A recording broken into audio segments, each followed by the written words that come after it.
Make sure you remember to subscribe to all channels.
Are you ready for an unforgettable experience?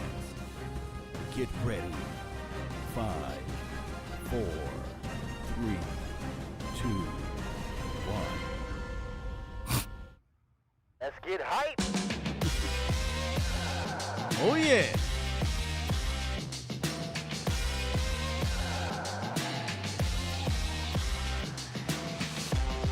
What's going on, Cowboys Nation? Welcome to another episode of the Late Night Hype. We have a very special guest in the building, coming back in the building, actually. Kyle Yeomans of DallasCowboys.com from everything. I mean, his hands are everywhere. Are you ready? Let's go.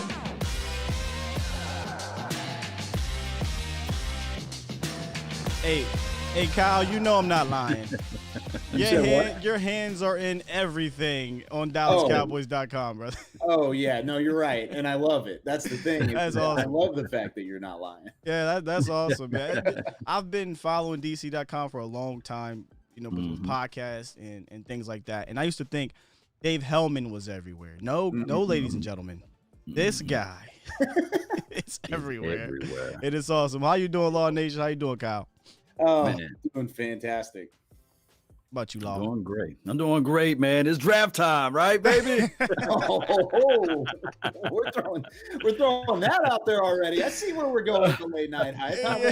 We're gonna draft talk. Hey, shout out to everybody joining us in the chat here.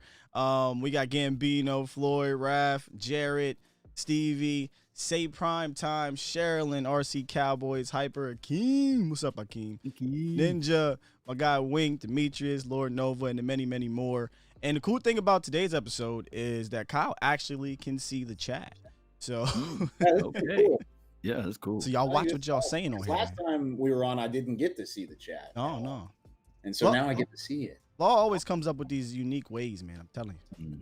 Man, I appreciate it. Yeah, man. Yeah. Well, that's the thing is, and we were talking about this in the pre-show, but and I'll say this in front of everybody on air for everyone to see. You guys are lucky. I mean, these two guys do a fantastic job, and I was sitting here just looking at it and marveling at the whole setup, the intro, the way these streams are set up. You guys do an awesome job, and Cowboys fans are lucky to have you two following the team. That's awesome, man. I really appreciate that. We can't forget our guy, Big Game James of Silver Blue Nation. Couldn't be with us tonight, but it's all good. They hold it down when I'm not able to be on the show, so we're going to hold it down for James. Right, Law? Yes, indeed. Hold it down for him, and don't forget to smash the like button, share it all over the world on Big Game James' page. Let's go. Indeed. All right, Kyle. So, listen, buddy. we talked about it before the show. It kind of sucks that we have to, talk about things of next year right now, week 9. But nonetheless, there are still things to talk about. If you and here's my thing. We got this saying on our channel that we're going to be rolling out here, the Dallas Cowboys Network. Die hard fans. If you're watching Dallas Cowboys content right now, if you're watching this channel, if you're watching anything on DC.com, you, my friend, are a die hard fan. So kudos Right. to you and round of applause because it's hard. It's hard. We're 2-7, but we are here. And one of the things I wanted to start off with at the top was a hot topic coming into the first, 6 weeks of the season or so, 7 weeks of the season, was how putrid our defense was, Kyle. It was terrible. What was the feel around, you're around Barry Church, who I'm going to ask you about that yesterday too, your tea time. You're around these former players, man, and defensive players, right? McCray, Church. Yeah. They're Cowboy pride. How are they feeling, or how was the feeling around the stadium with this defense going into 7 weeks into the season? Yeah, it was pretty detrimental for sure. I mean, whenever you looked at the problems, it was, at least at the beginning of the year, it was a big question mark. It's like, where is everything going wrong? Because you had those veteran guys come in like a Dontari Poe and a Daryl Worley, and yeah, you had some banged up guys like Cheeto, and you couldn't really put your finger on why this defense was performing historically bad. Because even last year's defense, where people knew that there should have been an improvement, it still was a top 15 defense, top half defense in the league. And then you were like, okay, this year's the year you start seeing the next step, right? Well, you didn't get that. You didn't get the next step from a Jalen Smith. You got Leighton Vander Esch back for a half before he got hurt again. And then luckily he's kind of gotten back into a rhythm, and hopefully he stays healthy for the rest of the year. But I think Mike Nolan had to learn a little bit about this personnel more so than he even anticipated. I think he came in thinking he could bring his own system and figure some things out pretty quickly. And I don't know if that's necessarily how it ended up turning out, because now you're starting to see a little bit of that turning of the corner. And I think a big part of that is the play of Neville Gallimore and Antoine Woods, which have just kind of shown a little bit of that oomph in the middle of the defense that you really needed. But man, it really was, in talking with Barry and even Isaiah and Nate during the pregame shows and postgame shows, and while we watched the games, it was disappointing, was probably the biggest way to put it, because you expected a defense from a middle of the road defense last year to take a next step, and it just never ended up working. Yeah, they end up walking back. Yes, disappointment.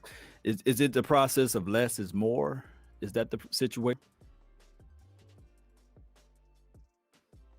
Schemes, and you heard about the hybrids and the movement. We saw it in training camp. Whenever we got a chance to kind of sit down and watch, we saw how different this defense was from what Rod Marinelli had run in the previous years. But then you brought out the first couple weeks of the season, and I think it really took up until Arizona to figure out the Monday Night Football game against Arizona, to figure out that this isn't working the way we thought it was going to work. Let's dumb it back down. And that's when you started hearing about simplifying things. You started hearing about, let's get pressure up front with the four guys that we have up front, and then we can talk about the back end. We can take some pressure off the linebackers, and then we can take it off the secondary as well. And I think we saw that a little bit in the Philly game. We saw it even more against the Pittsburgh game. But whenever you have some pressure up front, it makes a world of difference. And Everson Griffin, Dontari Poe weren't cutting it for you up front.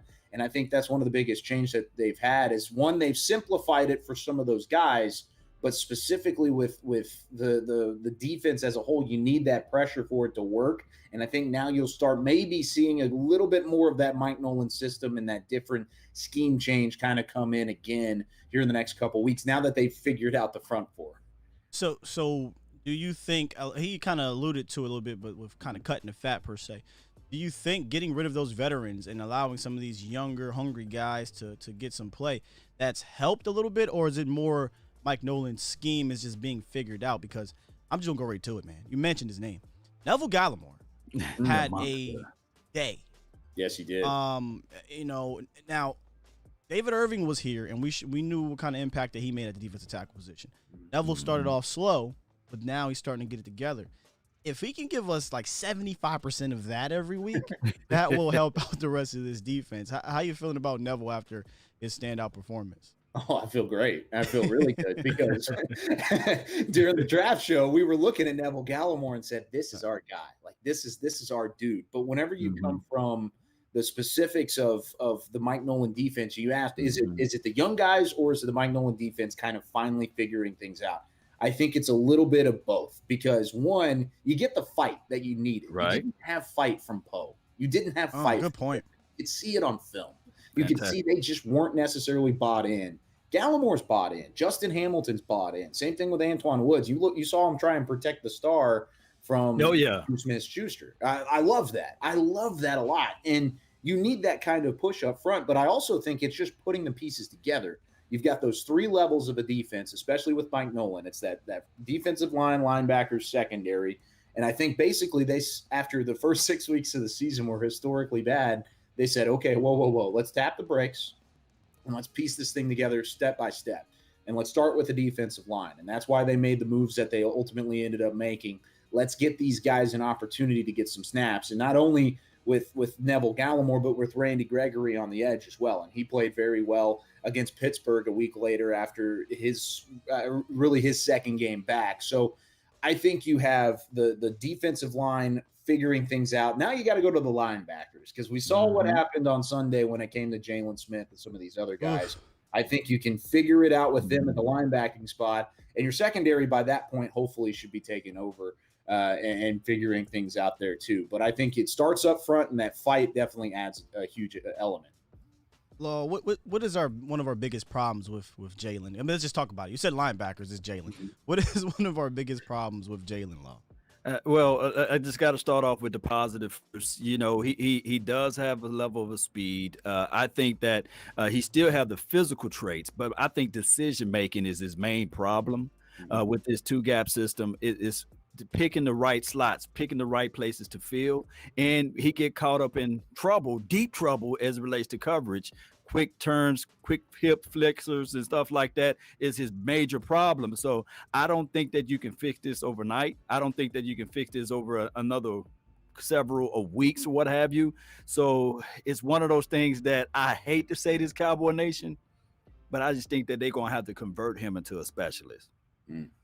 Did you hear what Jerry Jones said, Kyle? He called Jalen a cornerstone. Yeah.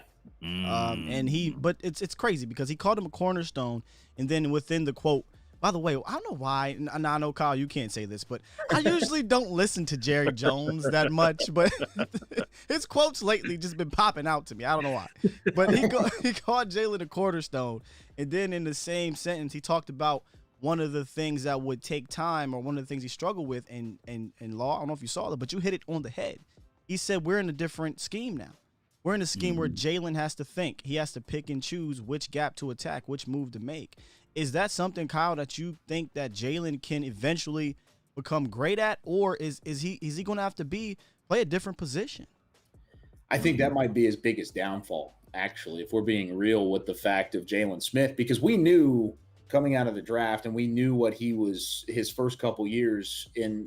The struggle was the change of direction, right? It was the way that he's able to pivot. It's the way that he's able to go laterally. That was the biggest question with Jalen Smith. Then, not to mention, he figured it out a little bit in 2018, how to recognize plays and how to be there before and have that quick trigger before the ball's even there and be in the right position for the right sort of play. Well, that hasn't progressed the way that you wanted it to, because we started to see it in 2018, and Leighton Vander Esch certainly helped out a lot with that, but it definitely didn't progress last year. And if anything, it seems like it's regressed this year. Yeah. Because there were a couple times, like you said, Law, whenever you're talking about Jalen, it looks like he's a little bit, not even just slow, but lost. And I think that's the biggest question mark with Jalen right now is, can he find a way to have that kind of headspace and have that kind of mentality of, you need to know where this guy's going specifically, just to be able to counteract some of the issues you have in terms of the change of direction, because neither one of those are going to work by themselves. Not at all. Earlier you mentioned about the front being connected to the middle, the hip bone being connected. You know what I mean? Right? That song. Right. You talked about all these things connecting, and we got to kind of end it with the back end. And right now we lost Trevon Diggs, which was, man, huge blow. I thought that kid was having a great season. Before we move on, though, how did you feel about his season before this injury here, man? I loved it. And the thing is there were definitely ups and downs with Trevon Diggs, and that's going to happen with a corner that's thrusted into being the number one corner every single week. Whenever he's also not been a corner for that long. I mean, he switched from wide receiver to corner during his time at Alabama, which is one of the reasons why his ball skills are as impressive as they are. But I think he's going to turn into a guy you could be. You talk about a cornerstone. He could be a cornerstone. Right. If he continues to progress the way that you would anticipate him to, and I do say anticipate because we thought the same thing about Jalen, but if he continues to grow, my goodness, it's going to be something fun to watch. And I think this is huge. The fact that he's out for a good amount of time here. That out of all the injuries this year, with the exception of Dak Prescott, I would put Trevon Diggs as number 2 right there because of the growth that you would have. And I know a lot of people will say Tyron and Lyle. I'm right there with you. It's all kind of. I see where you're going with this. Yeah. But the valuable reps that Diggs was getting, and with the learning that he was doing, I mean, look from week 1 to week 7. In week 8 and week 9, he's a different player already. And I think if you're going to take 4 to 6 games out of this rookie season, that's going to hurt a lot. And if he's out for the rest of the season, I hate that because I wanted him and Cheeto to be on the field together. Yeah. Most likely going to be your 2 top corners in the future, depending on what you do end up adding draft wise or free agent wise. But man, I really wanted to see 2-7 and 2-4 on the field at the same time. Kyle, let me ask you this. So you said he can be the cornerstone. I always look at safeties as a helper for the cornerbacks. Do you think that the Cowboys, if they would really buy into this safety play, if they can put a dynamic safety in his spot to help out the Diggs kid, he can be a little bit more aggressive. He can jump routes a little bit more, knowing that he got back end help. Do you think that they will go with that angle, or they go with another angle of helping out with up front? It's tough because you could go both ways, like you mentioned, but specifically with your cornerbacks right now, you've got a lot of question marks as to who's going to even be around next year because Cheeto's in a contract year, Jordan Lewis is in a contract year. So it's really interesting to see. It will be interesting to see what they decide to do going into this offseason. I want a safety back there because I'm with you. I want to see a safety find a way to be competent whenever it comes to that position with Trevon Diggs there. And I think we saw just a flash of it with Donovan Wilson. I mean, Donovan Wilson's been an improvement and really a bright spot over the last couple weeks as well. This is somebody who stepped up when you needed somebody to step up in that position whenever things just didn't go right for the first 6 weeks of the year. Donovan Wilson's been that guy. And we saw that on the deep route to Deontay Johnson, the seam on the left side of the field. And you had Diggs and man, I'm forgetting Wilson. Yeah, I was talking about him, and I'm already forgetting. But Wilson and Diggs going together and they converging. That was the first time that we had really seen a corner and a safety football. And it was huge. And we talked about it immediately. Even Nate Newton and Barry, we all threw our hands up and we were like, finally, it happened. Yeah, this is incredible. And it's something that I think the Cowboys want to see in the future, but I just don't know if they want to invest that much because of the question marks at corner. But how long is that going to be an excuse? Because this organization, I can't even just say a regime. It's an organization thing right now. They seem to just not value that position. The hope is that Wilson can develop into a better player than Xavier Woods because they both are 6th-round picks. Is anyone mad at what Xavier Woods has become as a 6th-round pick? No. But he's starting to look like 6th-round pick. That's all he is. He's hitting that ceiling, right? Right. So we hope that Donovan Wilson can break through that ceiling. But in reality, a lot of the better safeties in this league are drafted higher than the 6th round. Let's just be real. So hopefully at some point they put some some type of value or emphasis on that position, Kyle, because I'm looking forward to it whenever that day is. Let's go get Paris forward, baby. I don't know when that's going to happen. I don't know if are we going to see a high draft pick from this organization? I don't know.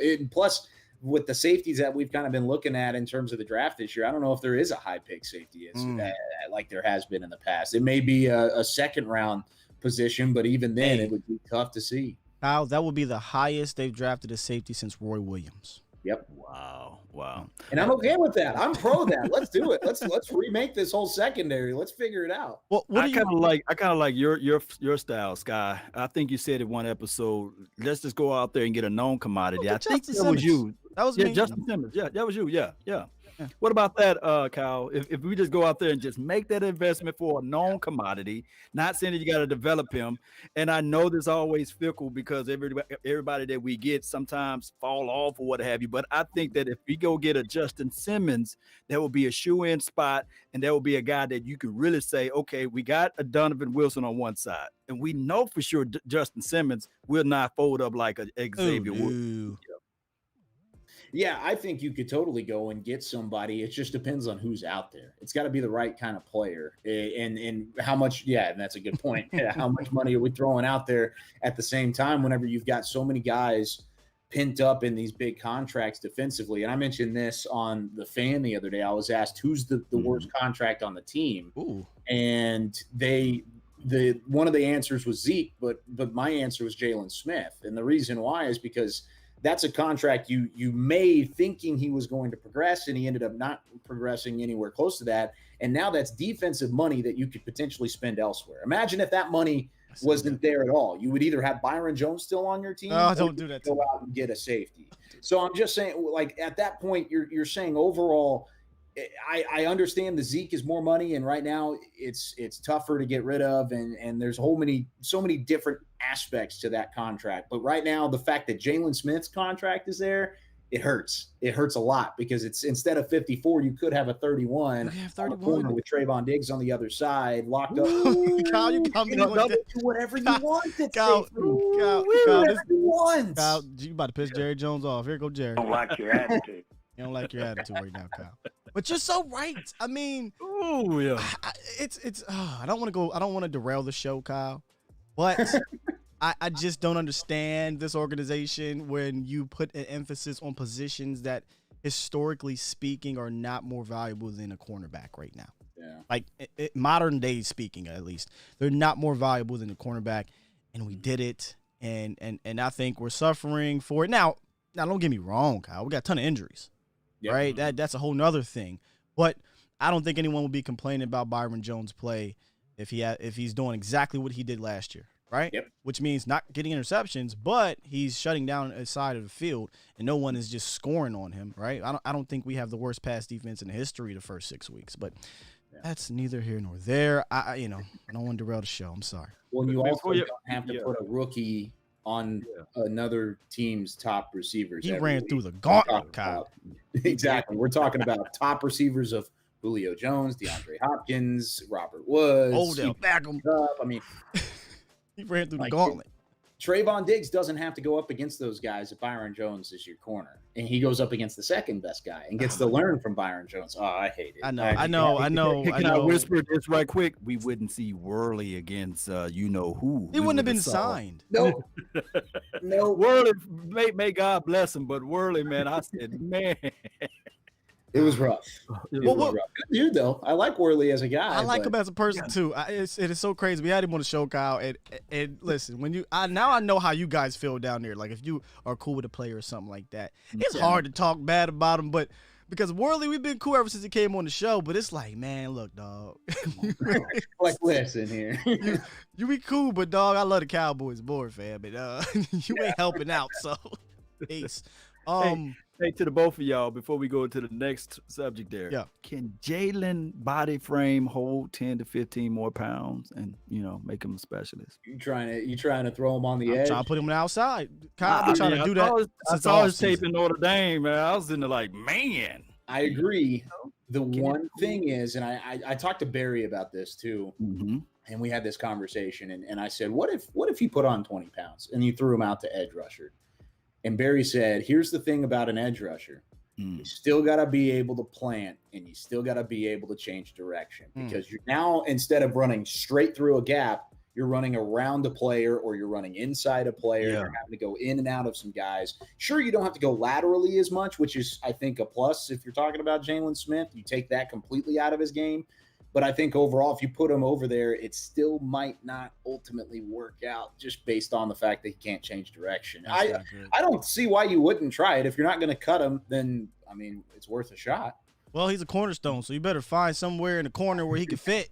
Put him on the corner to be a stone. I don't know. I mean, something, man, because, that's concerning. I don't like to listen to Jerry, but cornerstone?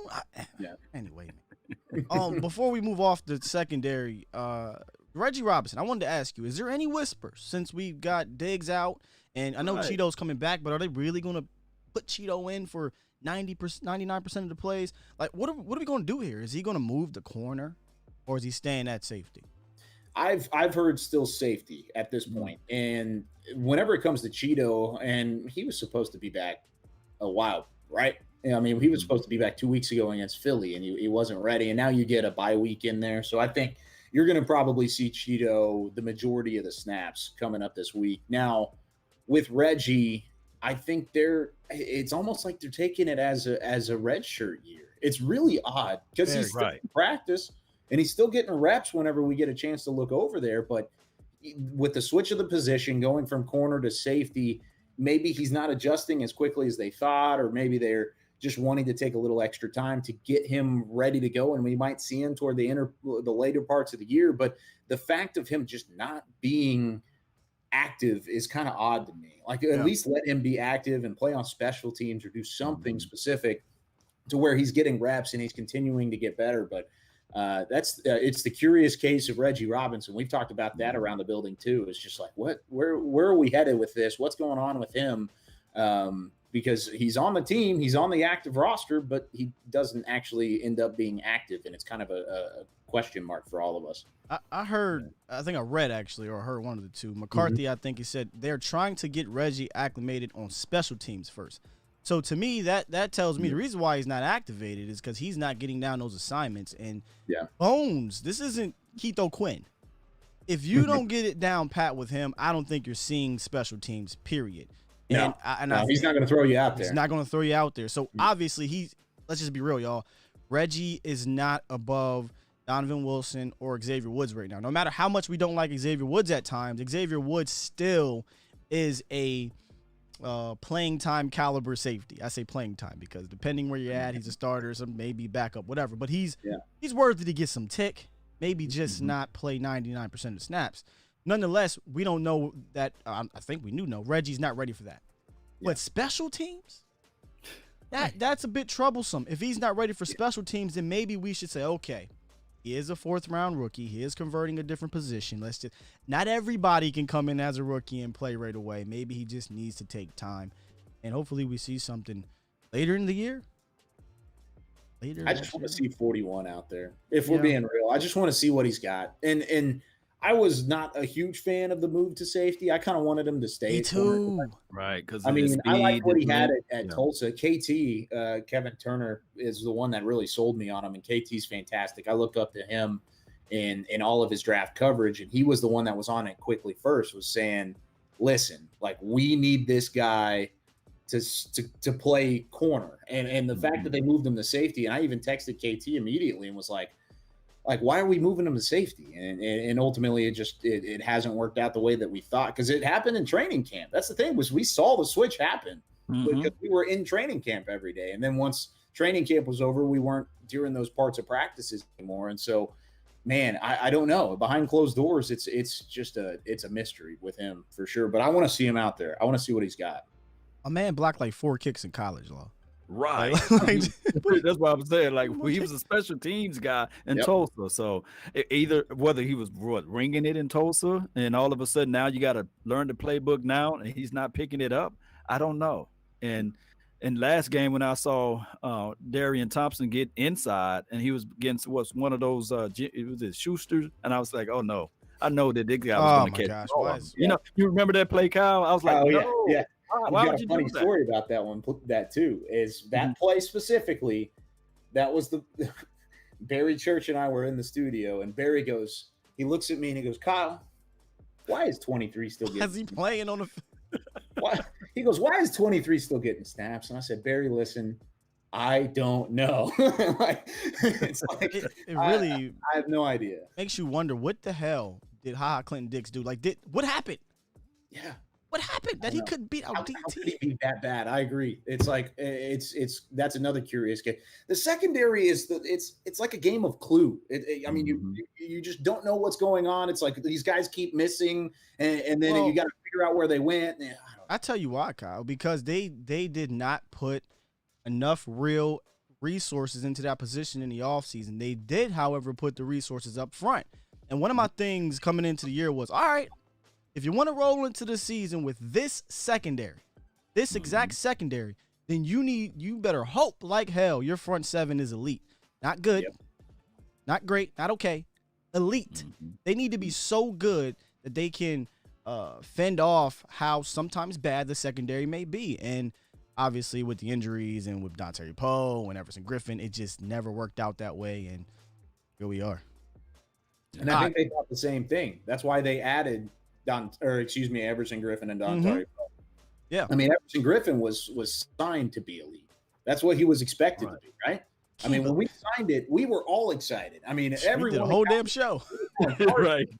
We were legit, and Rob Phillips said it best, was the only thing that was missing on our podcast was balloons. Like, that was the only thing that was missing the day that we signed Everson Griffin. So the fact that it didn't work out that way it's pretty interesting to think about how they might have thought the same way of you got to be elite or quote unquote elite, but it just didn't work out that way. Yeah, it definitely, it sure as hell didn't work out that way. But at least we got a couple guys. Randy Gregory is showing up. Neville Gallimore is showing up. Defense feels like it's coming together. Real quick before we move on, is Mike Nolan off the hot seat, or is this thing still a little warm? Ooh, that's tough because you don't really know how the next couple weeks are going to go. I mean, he did go up against a couple bad offenses in Washington and Philly, and then you shut down a good offense in Pittsburgh. So you've had a couple good weeks. I would still say it's warm. It's warm. I wouldn't say it's hot.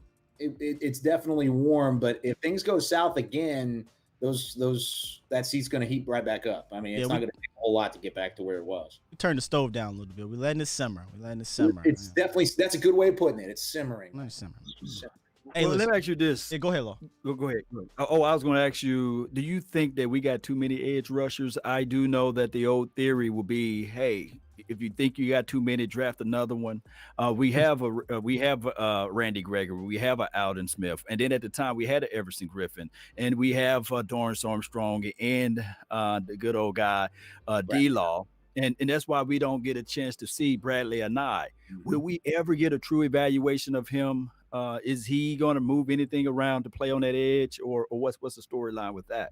It is kind of, it's that direction, or at least it looks that way, because he was inactive this past week as well against Pittsburgh. And whenever we added Randy Gregory back into the fold and let go of Everson Griffin, he seemed like he was the next guy up, right? Well, it's actually Dorrance Armstrong. And that's what Mike McCarthy even said at one point too, was it's actually going to be Armstrong that's going to step in and play that position a little bit more and see more snaps.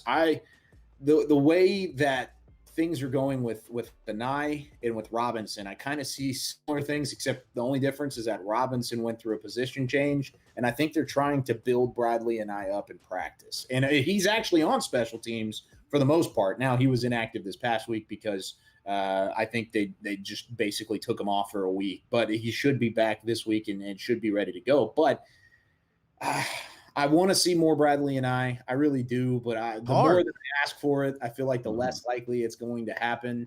And I think whenever you are getting solid play out of Randy Gregory and out of Dorrance Armstrong looked pretty decent the other day, and he's actually played pretty well this year. He's been a surprising factor.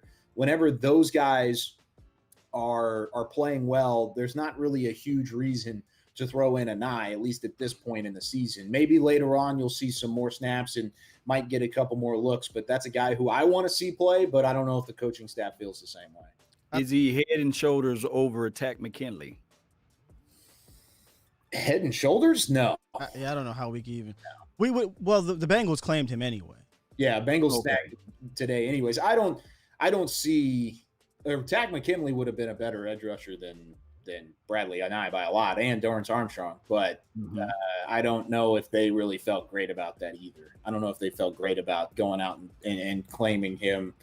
And like Sky just said, I mean, Cincinnati scooped him up pretty quick. The Cowboys didn't even have an opportunity to go and snag him, but I like Takk a lot. And I said that during the Atlanta week leading in. I thought Takk McKinley's a really good edge rusher, and that's somebody who I would have thought would have made sense here, but at least at that point, they didn't.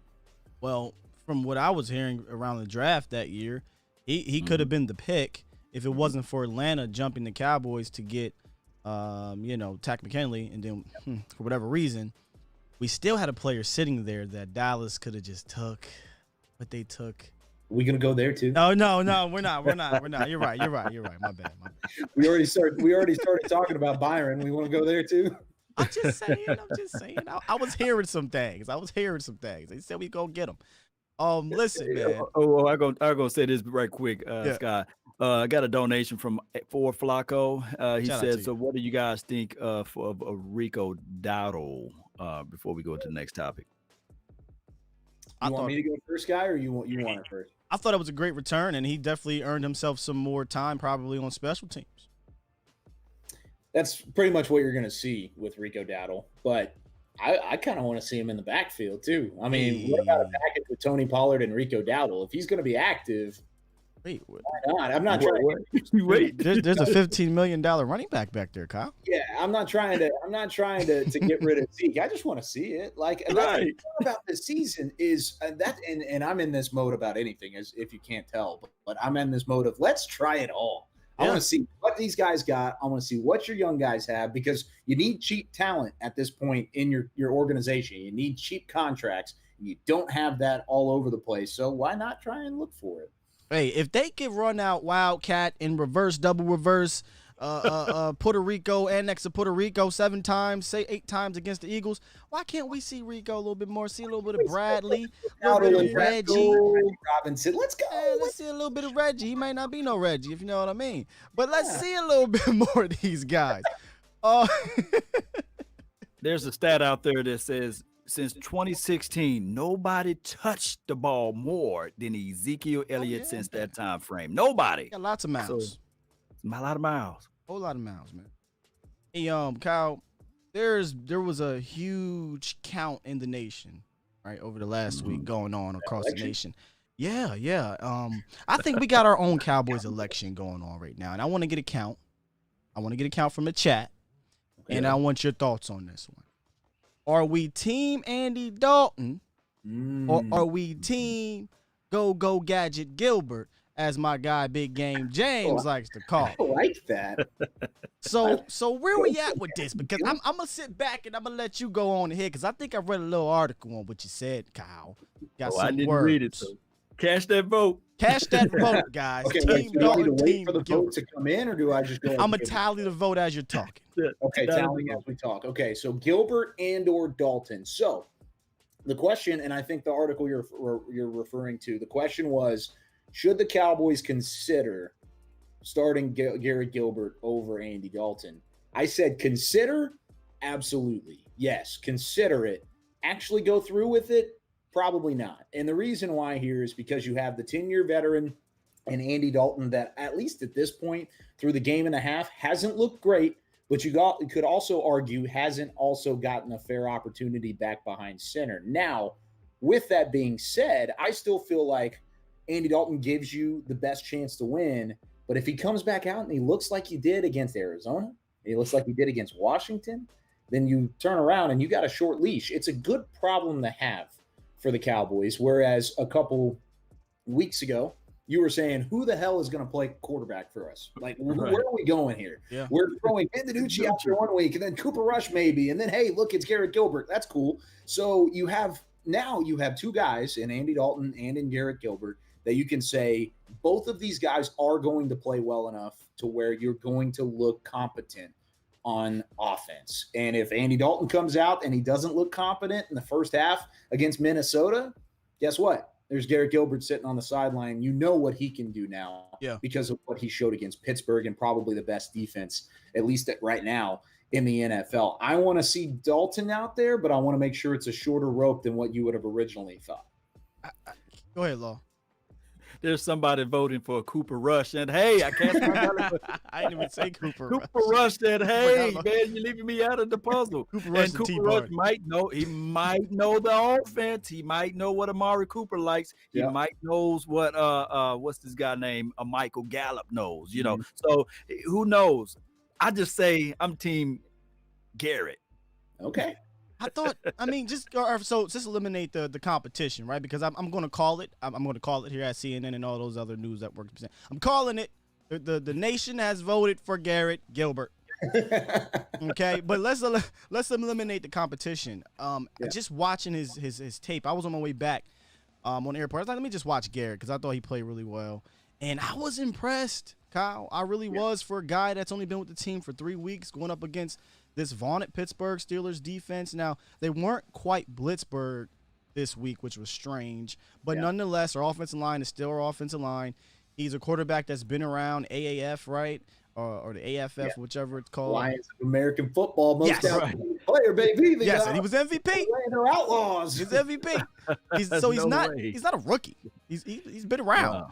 Wow. But to see him, just seem like he gave this team energy, and then the sounds from the sideline, Kyle, gave me that confirmation that, you know what, this team was really behind this guy.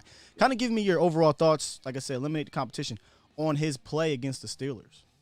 Yeah, and I think you're exactly right. You saw that immediately. You saw, hey, this guy's got a little bit of game because of that first play that he made, and it was that step up into the pocket, and he delivered a bullet. And I think it was Amari Cooper that caught that pass, I believe. I haven't watched the game in 3 days, and I've already forgotten. But he stepped up and just a straight seam and found Amari Cooper on the sideline. And I think overall that was when you were like, oh, well, hello there. Like, we didn't see that last week against Philadelphia. Right. We didn't see Ben DiNucci do that. Let's step up and let's try and do something here, especially whenever you got to stop defensively to start the game. So I think you saw that energy. To be fair to Andy Dalton, and Andy Dalton did not look good. I'll tell you that much. I mean, there's no lie. The tape tells the truth. Andy Dalton looked like crap. He really did. The 2 games or the game and a half that he played. But you also could say those were the 2 worst games that the Cowboys have played all season long, and the energy was never there from the get-go at all. Yeah. Now, there was energy against Philly. There was energy against Pittsburgh. If you get that same energy that you got from the remainder of the team, not even just the quarterback, but the remainder of the team against Minnesota, and now you have 14 there, I think I feel better than if I had 3. Because the one worry that I have about Garrett Gilbert was this his ceiling? Was this the best Garrett Gilbert you're going to get? And it may be, it may not be. You could get better.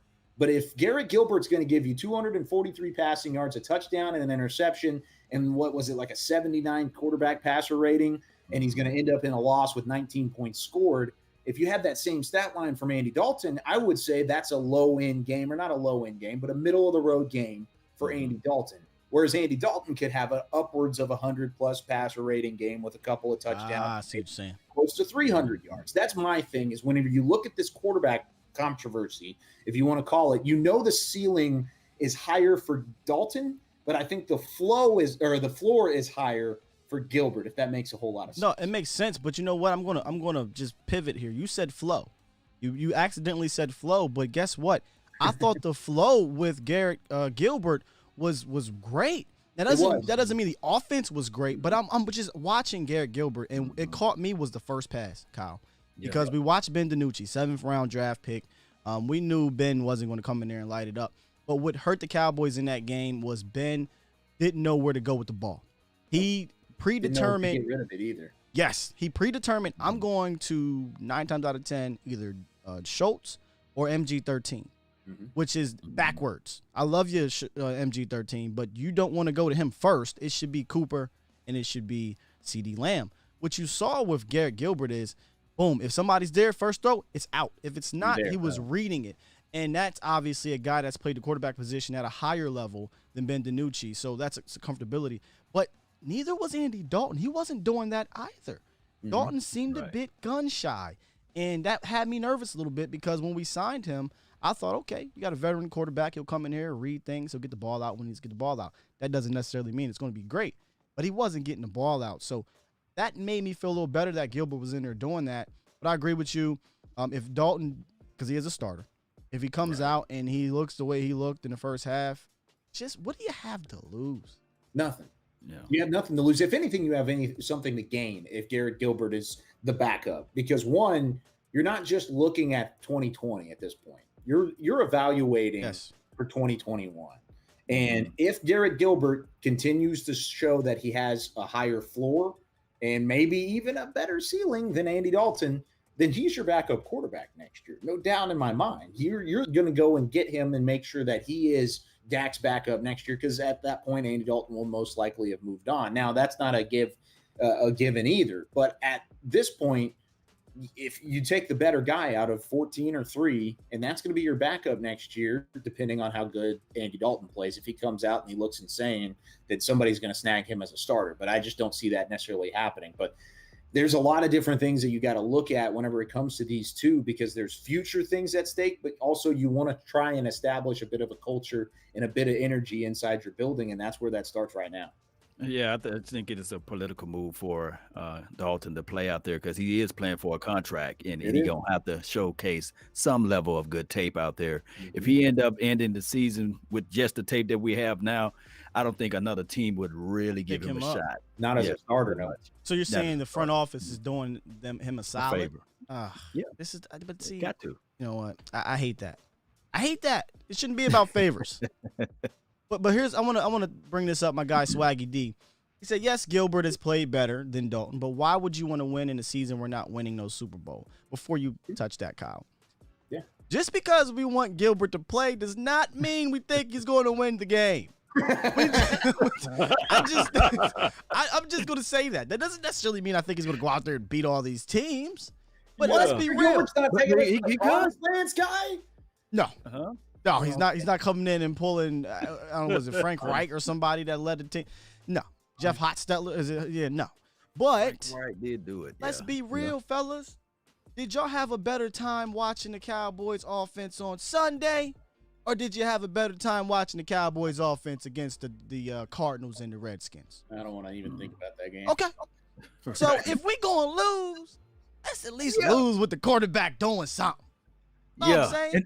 And CD Lamb came alive. You know, I said, yes, he did. Woke up. Yes, he did. If anybody lobbying for Garrett, it would be CD Lamb. He'd be like, come on, coach, please put Garrett out there. Can we get number 3 back, please? Yeah. You listen. I know they talked about my man Cooper and his body language, and I bet you he may not be screaming on the sideline like Des Bryant, but if Andy Dalton start being Andy Dalton, he gonna be somebody's there. Hey man, come on. You mind putting number 3 in the ball game? Yeah. He calm. He cool, calm, collected, but I bet you he talking. He went in Dak's ear. He said, Dak, you better not throw that damn comeback. I'm going deep. Touchdown, Eagles. You know what I'm saying? Anyway, man. Oh yeah, and then on top of that, just for optics, I want to know what did Andy had to say to that offensive line when he was cussing and chewing them out on the sideline. You talking about against Washington? Yeah. He's taking his hat off and he's sitting there, he's all red and he's just going at it. You know what? I thought was I hate to say that was funny because it wasn't, because he got hurt afterward. Yeah, that's true. But what I thought was kind of to smile a little bit and to say, good job for you. Good attempt, kid. Ben DiNucci against the Eagles. Hey guys, listen. Stay in the damn huddle. You talking to me? This is a 7th round rookie. You talking to me? He told Zeke and them boys, stay in the damn huddle. DiNucci. Ben DiNucci. I said, you know what? Go ahead. Go on ahead, Ben. At least you're trying.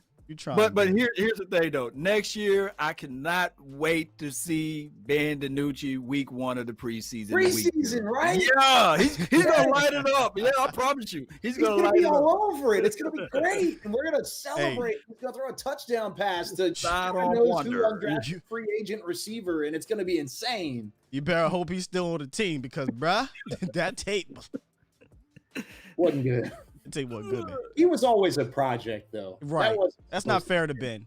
2020. That wasn't supposed to be his. Not fair. If you're giving up on Ben DiNucci because of the Eagles, right, you got another thing coming, because that's not what Ben DiNucci was drafted for by any means. He's drafted to be a project, and he's not there. Boy, Ben DiNucci over there saying, "Well, what about Terrence Steele? You know, you got him still out there. You know, give me a chance." That is a failed project. But nope. You know what? I'm not gonna say that. Let's bring. Remember, we talked about the rainbows and Skittles. We're gonna give him a little. We gotta give him a little rainbows and Skittles. You never know, guys. Terrence Steele might develop into a very quality 4th tackle. Let's move on. That's it for me, guys. Hey, real quick, we go do like a quick little segment here before we wrap up because I don't want to keep you too long, man. But I'm having a great time. I'm having a good time out there. Drop some fire emojis, man. Fire emojis, yeah. Oh, all right. We're gonna do some. My bad, guys. We're gonna do some mid-season awards. Okay, if we could even give those away, 2 and 7, but we're gonna do it. You know how they have those ceremonies after Little League. You know, you could be 0 and 10. But you're going to have your little banquet, and everybody going to get a trophy and a medal, you know what I'm saying, a little plaque. You get some food. Now, Terrence can't sit at my table. We got the same last name, me and Terrence still. That's my third cousin, you know.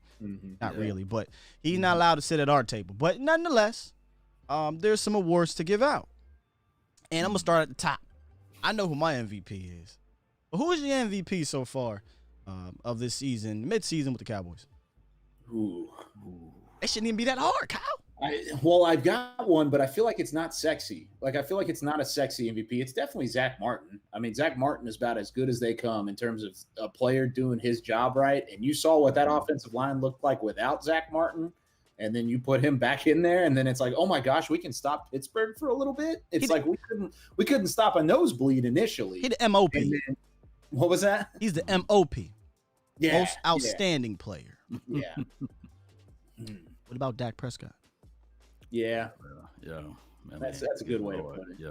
Yeah. Didn't they do they did something like that before, like NFL top 100, and they still put the player up there, and he didn't play the full year. Was that Peyton Manning? 1 year? Yeah, it could have been one of those. Might have been Peyton. So, somebody. Yeah, I know what you're talking about. A year somebody was complaining that Peyton, I think, was top like 10 or 5, and he didn't play or something like that. Yeah, didn't even play. And he went back up. Yeah, I would say, this is how they talk about it every year, too. Well, MVP means most valuable. So who's the most valuable? I hate that. And MVP is about stats and being a quarterback. Let's just be real. But if it is about most valuable, oh, my goodness, it's Dak Prescott. It's got to be Dak. I agree with you. MOP, Zach Martin. MVP, it's Dak Prescott. It's definitely, especially now that you've seen, and a lot of people are asking, like, oh, with Garrett Gilbert playing the way that he did, are they going to pay Dak? It's like, no, come on. Like, stop. We're talking about these are two different things here. Like, you need to pay Dak Prescott. I am on that train 100%. And the way that he's being missed right now is immense. It's immense. You might have 5 wins now if you didn't have Dak, or if you did have Dak Prescott. You may have 5. Kyle, that At least 4. Yes, that 4-game stretch we went with the Eagles and the Redskins and the Giants, and then here against I think we beat the Steelers, but nonetheless, I think you beat the Steelers with Dak too. I think you did. Yeah. Oh yeah. What about you, Law? Who is your MVP? And with not counting Dak was the I was just having fun with that one. But yeah. Oh man, that is hard, right? Kyle's is Zach, which honestly, dude, when you think about it, how can you argue against that? I can't argue. I can't think of another MVP worthy player. Greg the Leg, That's a good one. He's been good. He's been real good. He won you a game. He's been very good. I got you 2 rookies of the year. That's rookie of the midway. Save it. That's the third one. I'm gonna hold it. Okay, I'm gonna hold it. Okay, let's go to the defensive player of the year, which I think it's going to hit a nerve with some fans. I think it's going to, if you say who I think it is, but your defensive player of the year so far, 9 games into the season. I got mine. You want me to go first this time, Kyle? We can say it on the same time because I bet you it's the same guy. No. It's this guy. Go ahead. Okay, you say it then. You say yours first. I just got to give it to, and this is probably based off of recency bias. How do you say that thing? I'm going to go with number 99 because of the fact that he stood up, he defended the star. Anybody defend the star, he looked like Look, I just think that he's having a good year so far. Number 99. Hey, I called him out, and I give him his flowers when he does great. Tell him why you really said number 99, Kyle. He called out Antoine Woods beginning of the year. Okay. Antoine Woods called him back out on social media. So you're doing the political thing now, too. I'm political law right now. Getting a little political with it. I like it. 99. And honestly, this is tougher than what I don't know what just happened with my light here. They're good. We still can see it pretty good. I think this is tougher than what I thought because you could go with Diggs Mhm. potentially. You could go with D-Law, Mills, which my yeah. original thought was probably D-Law, and just based off of that. But I would kind of want to say Aldon Smith early on, but he hasn't necessarily been the same kind of player lately. So it's all weird because it's different points of the year, Yes. and then you get flashes of a couple games clumped together that have been really, really good, and then you might see some more downtime. So I would probably say Diggs 1, D-Law 2 in a tight neck and neck battle. I like the Woods though. That's clever. I like that. That is correct. Because in a two-gap system, they're not gonna get a gang of sacks, right? They're gonna hold that line. They're gonna make sure that everybody else is eating. And what I saw last game, of course, Gallimore he did a great job, but when they did their bear front and they lined number 99 at 0, he held his point of contact up, and the other boy was eating. So I like what I was. That's huge. Yeah. So you think he's playing? I'm going to go D-Law. It's really hard, like you said. It's between I think Diggs and D-Law. I think D-Law has been better consistently. Yep. He's not as flashy, but he's starting to put it together more. He's starting to look more like that dominant D-Law that I've been asking to see. Is he all the way there, worth whatever the contract everybody we talk about? Maybe not, but I think he's enough to the point where I'm not worried about DeMarcus Lawrence anymore. I'm not going to lie. I was worried a little bit at the beginning of the year because I just wasn't seeing that D-Law, right? Will we ever see the 14-sack D-Law again? Maybe not. Maybe he just is a extremely elite run defender that can rush the passer. So if you can give me 8-9 sacks and still be great against the run and still help your other teammates, I'm cool with that. And that's just that. So I'm going to go D-Law because I think he's just been consistently the best defensive player on the team. I feel like Diggs, though, would have won that if he kept playing, which is strange because he was struggling a little bit, but just rookie struggles, not concerning struggles. That's me. I like the D-Law thing. You talk about consistency on a plane. He's continuously gone up. And I think that's something that you can kind of look at with him specifically is he's gotten better every week. I mean, look at Week 1 against the Rams. He, like you said, wasn't D-Law. It was weird. It was a little awkward, to be fair. And then this last game, he showed that he can be a dominant force, and he's shown that the last couple weeks of the season as well. And while Diggs is your MVP or at least your defensive player of the year that you can have those flash plays against, and he stopped a couple big time plays. The DK Metcalf run where he came up behind and bopped that ball away was one of the best plays of the year so far. So overall, I would probably still say D-Law. I don't know. That's close. D-Law, Diggs. Those are my two guys. It is. Yeah. What about now? We're gonna go right to what you said, Law. Rookie of the year. Who were you going to say was your rookie of the year, Law? Because it got closer the last few weeks. Right. Pre-Dak injury, I have you got to put C dangerous Lamb, C Diggs. You can put both of them together, right? But it's C dangerous Lamb. And post Dak injury, I got Diggs. So they're gonna have to split that Rookie of the Year award, kind of like what they did with the 2016 Dak Prescott and Ezekiel Elliott. They both came on the stage at the same time. That's what I'm thinking. And next year is gonna be even better. Why? No love for Tyler Biadasz. Hey. He didn't get clever with that one.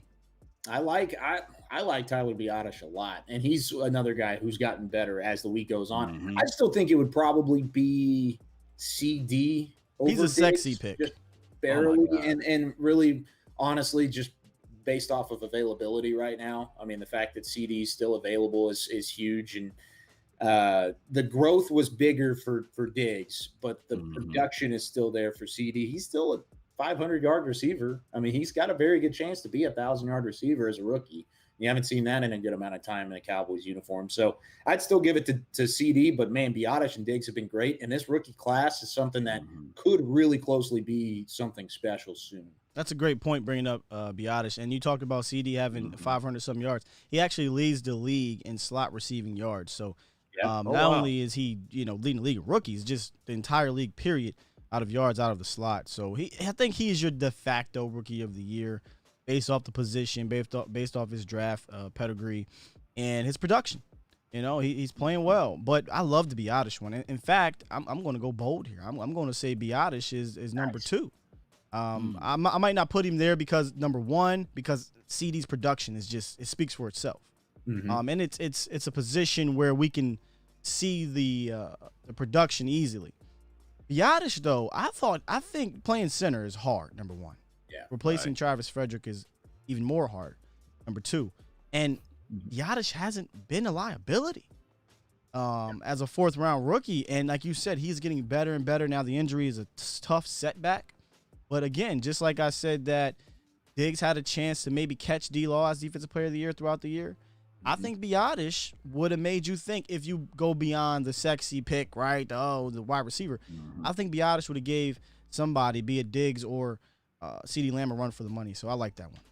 And as a last pick of the 4th round, I mean, you're getting value. And you talk about not being a liability. He's been, if anything, exceptional for a rookie in that spot. Yes. Stepping in for Joe Looney whenever he was hurt in a last-minute scenario, and then playing the way that he did. And then once he started getting starting reps, I mean, he excelled. He 100% did. And it's somebody that you can look to in the future being your starting center. And that's something you were worried about in the offseason.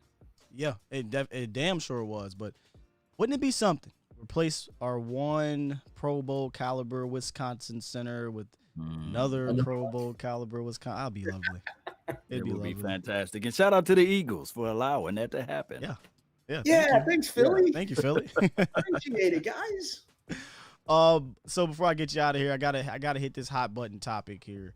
Mr. Jerry Jones came out the other day, and he said we'd be crazy to draft a quarterback in this year's draft. Now we could do a whole damn show on this alone, so I'm not gonna.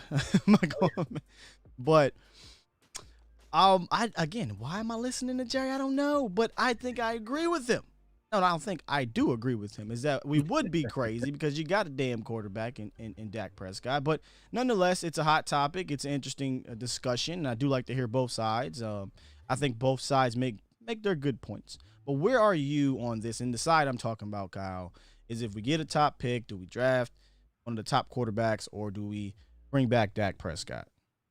So I am firmly on the bring back Dak Prescott side of the conversation, but there's 3 ways you could go about this, and I think they're going with it the second best way out of the 3. Okay. If I'm being honest, the 3 ways is one, and this is all if you have a top 5 draft pick. Just so you know, let me explain this. So the 3 ways is one, you draft a quarterback. And I think that's the worst way to do it. So you could do that, but it's a mystery box. How many of those top 5 picks over the past decade have been as good as Dak Prescott has been? Not a ton. You can name a couple, maybe. So I throw that one out of the way. You get the guy that you know that can do your job the right way and that can lead your program and your organization. You keep Dak Prescott. So now there's 2 ways you do that. One is you just sign them outright, which is what it sounds like they want to do. Is they just are done, cut and dry. Dak's our guy. Doesn't matter if we have a top 5 pick or not. We're going to sign him, which is fine. Let that be known. Get it out there and let it happen. That's cool. I'm cool with that. That's fine. That's the second best option. That's most likely the option that's going to be there. I have another option that I wish we would kind of entertain, but it would be a lot more risky. And here's what it is. You, under the table to Dak Prescott and his people, you say, listen, we're going to get a deal done. Our deal is here. You're our quarterback, but we're going to shop this quarterback shop this pick rather a little bit more by saying we may take a quarterback, because if we're in the top 3 or top 5 of the draft, yes, right. Say, man, like Justin Fields is here. How about Zach Smith? How about Trevor Lawrence? I mean, if all these guys are going to fall to us, we may do it. How much more enticing would it be for another NFL team that's desperate for a quarterback to go up and get one? Now that's it's like, hey, let's call Dallas real quick. Hey, I know you're trying to think about a quarterback, but hey, we're going to offer you a little bit more than we normally would. Here's our haul that you would potentially have to trade back here. Oh, really, Indianapolis? You want to give us a couple first round picks and maybe a second and a third as well? You know what? I think we can back off having a quarterback for now. Thanks. We'll see you in the 12th overall pick. Click. Then you trade it off. You keep Dak Prescott. You add to your team. It's a bonus pick. You add a couple more high-profile guys on the secondary, on the defense. Doesn't matter. You can do whatever the hell you want.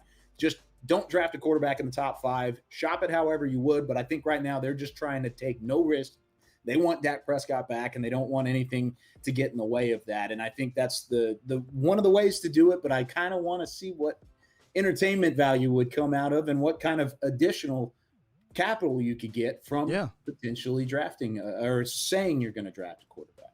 Go ahead, Law. Yeah, well, you have Trevor Lawrence, Justin Fields, Lance, Trash Kid. You got Zach Wilson. You got all of those kids that will be on the board, and you can hold everything at ransom. When you said that they would do the contract deal with Dak Prescott, will it be north of what Deshaun Watson got, or will it be something like the Pat Mahomes deal? How would you kind of critique that, or how would you put that out there and propose that, or would you do the quote unquote tag for another year? Was it 37, 38 mil? What would you do? That. You can't do that to him. As soon as you tag him, then that just means specifically you're letting him test the market next year, because there's no way that he wouldn't test the market. You can't tag him a second year, really. Kyle, it would be huge or it would be a huge roadblock for that. You could tag him, but it would ultimately say we're moving on after you. It is basically what it would say. But I think you could expect it to be right at Watson, at least right now. I think with the injury, prior to the injury, I think it was above Watson. With the injury, it might be right there. It's not going to be a Pat Mahomes deal. It's not going to be anything crazy like that. But I think it would be right at the Watson mark. And I'm not a contract expert. I'm not even going to pretend to be like a contract expert. For the most part, I just ask Rob Phillips for some of that stuff. We go to KD because he's the guy that I go to for that stuff. I'm more of a watching the play kind of thing. But I think it would probably be right around the Watson deal if I had to guess. I just say do what you got to do to get it done. If if that's Watson, if it's below, if it's above, just get it done. It's not going to be some $500 million contract. And just because the salary cap's going down this next year doesn't mean it won't go back up in 2022. I mean, it sucks for 1 year because it will go down, and we don't know how much it'll go down, but it's going to go back up at some point in that contract. And so get it done. Let's make Four a quarterback of the future, and let's stop making this an argument. See, that's so you build around it with the offensive tackle groove, or you go with the actual defensive player in the first, if that's the case in the scenario. It depends on where you pick, because if you keep that top 5 pick and Penei Sewell is there out of Oregon, I want him. How do you not take him? This is a guy you could put at guard. You could put him at left guard, and Connor Williams could be your swing tackle. And then Tyron Smith will play for a couple more years before Penei Sewell will kick out, and he'll be your left tackle. So if you're in the top 5 and he's there, you take him. Unless you get a ransom, right? What was that? Unless you get a ransom. Unless you get a ransom, which that's what I'm in favor for. I want to trade back in that sweet spot for defensive players right now. The way that it's shaping out is right around 9 to about 18. 9 to 18, you're going to get a really, really good defensive player, because I don't think Patrick Surtain, who's my top corner right now out of Alabama, I don't think he's going to be in the top 8 picks. I think he'll probably fall somewhere between 9 and 13, 9 and 14, something like that. And it's basically what we saw from like a CJ Henderson in last year's draft. Mm-hmm. That right around that same deal where it's like he's really, really good, and he might be the top secondary player on the board, but he's just not good enough to get in front of quarterbacks and wide receivers and a couple just stud defensive guys. So I think that's where you want to try and trade back to. If you're outside the top 20, I don't know if I want it. I want a top 20 pick still. Oh, yes. But if you're able to trade back, then you take a defensive player, especially a secondary guy, because I don't think your D tackle spot's going to improve in the first round of this draft. So you like Caleb too? Do you like him? I do. Farley? Yeah, out of Virginia Tech. I wish he would have played this year, though. I wanted 2020 tape on him. And he was good in 2019. And I've watched the 2019 tape a couple times, but I really wanted to see him play again, because there were questions I had with him and his decision-making and kind of the quick trigger and things like that. But I think overall he's he's physical. He's the late teens. Where's the Marvin kid from Florida State? Where's he going to go? Marvin DT? Jones? Yeah. Oh, big boy. Yeah, maybe early second round, maybe. And this is tough right now, too, because it's early. It's so early. Yeah. I know. Look at us talking draft. Probably talking draft. Yeah. What was that? I said we're talking draft.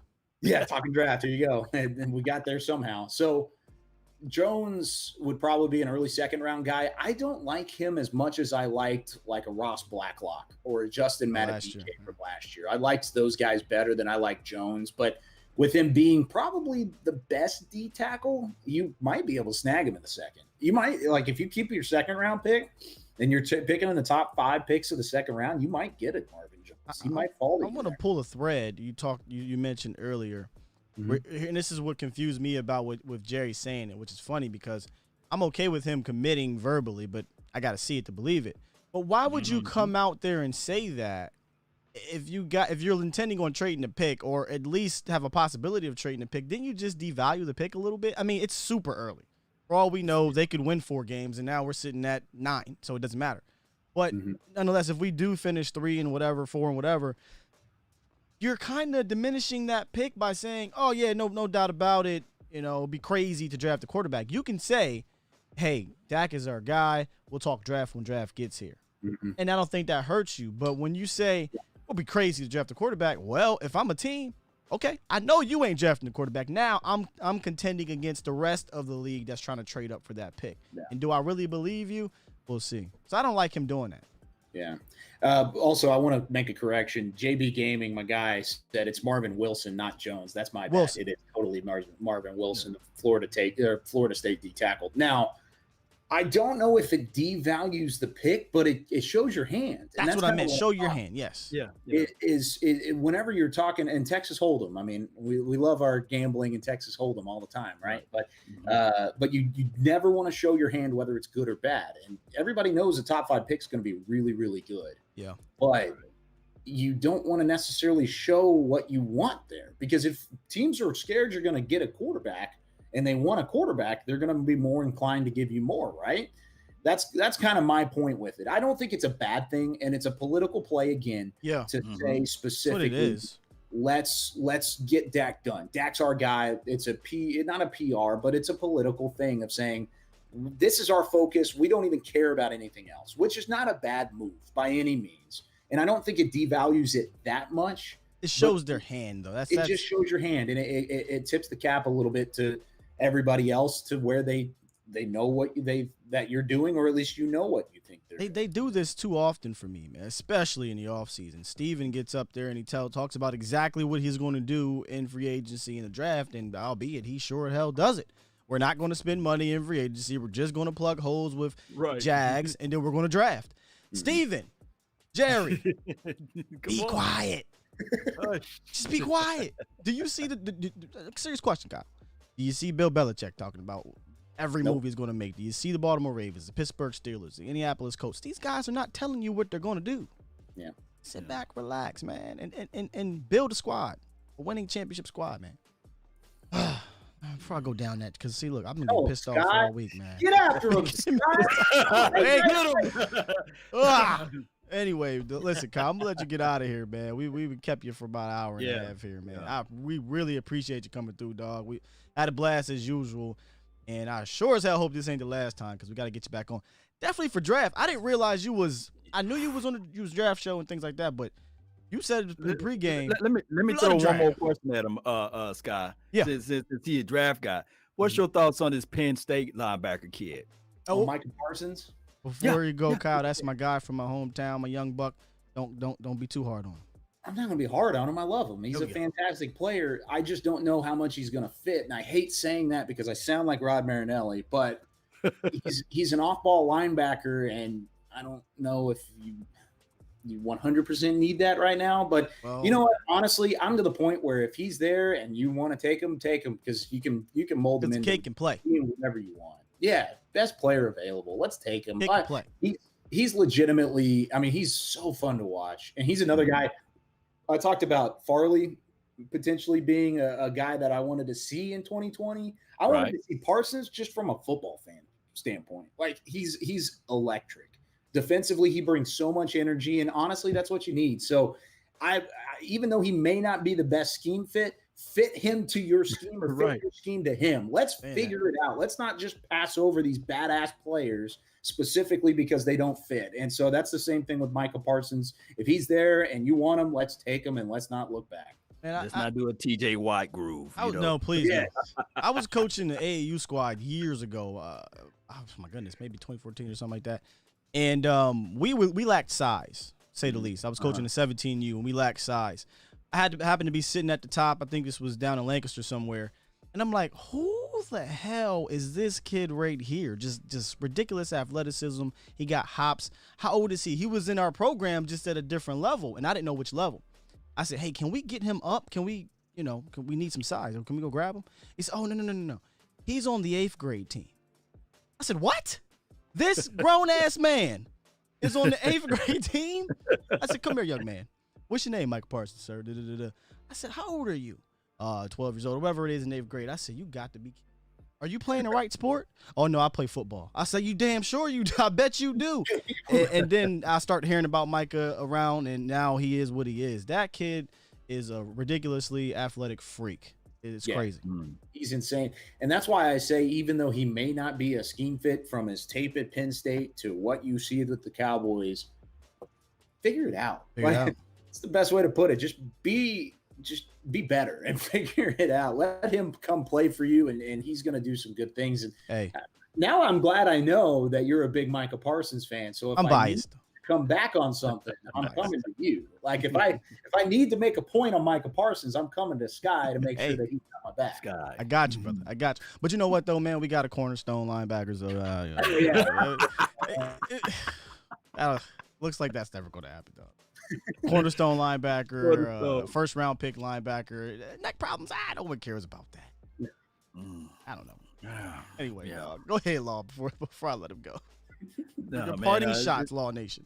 Oh, man, it was wonderful to have you on the show, Kyle. And I can't wait to draft season really kick off so we can go down this list and we'll do a draft show with you, man. Coming back for a draft show. I'm already speaking into existence, man. I can't wait to hear your thoughts on all of these players, and we can, wrap it up about those cornerbacks too, because I like Sean Wade and I like a whole bunch of those. I'm a cornerbacks guy, so that's the position I played. So I want to get into that, talk conversation with you. Appreciate you for joining on, though. Yeah, you guys do a fantastic job. I can't wait to come back and talk draft with you. And man, it's sad that we are talking draft right now. Right. Here's the thing. Listen up, Cowboys Nation. I've said this before. I'll say it again. You don't know when one of these game days is the last, especially in a 2020 year like this. Take every game day like it's your last, and let's continue to cheer on and be emphatic about the Cowboys, whether it's good or bad. I don't care. You can be angry. You can be happy. Doesn't matter. As long as you still care about the Cowboys, that's the biggest thing. And I know we'll be right there with you guys. And hey, you guys do a fantastic job of keeping that energy up, and I love that. Man. That's all what I'm about, and you guys put out great content, and I'm always happy to help out. Thank you, sir. Hey, I'm that. You know that meme where it's the clown from the Joker actually drawing the paint on. That's me on game day, knowing damn well I'm getting hype. I'm excited, but you know what? We're gonna be mad as hell by the end of this game. But so what? I still want to see us play good. Man. Hey, thanks, Kyle. Really appreciate you coming on here. And guys, if you haven't already, make sure you guys like this the podcast tonight. Subscribe to all the channels: Dallas Cowboys Network, Law Nation, and Silver and Blue Nation. Our guy couldn't be here, Big Game James, but we still got his channel rocking. So make sure you do that. And check out Kyle on DallasCowboys.com. If you haven't, I mean, I don't know what you're really waiting for, man. Like, it's DallasCowboys.com, man. Appreciate you again, brother. And absolutely, guys. Anytime. If I don't press this button, we won't go anywhere, Kyle. So I'm going to press this button. Hey, man, this was an awesome show, dog. Awesome show. Make sure you guys check us out next week. We will be tuning up for the Vikings, right? Probably another L, but so what? I'm going to put that paint on my face. We're going to be here, man. Thank you, guys, man. Thank you, Kyle. Appreciate you, brother. Have a good night, chat. Peace. Salute.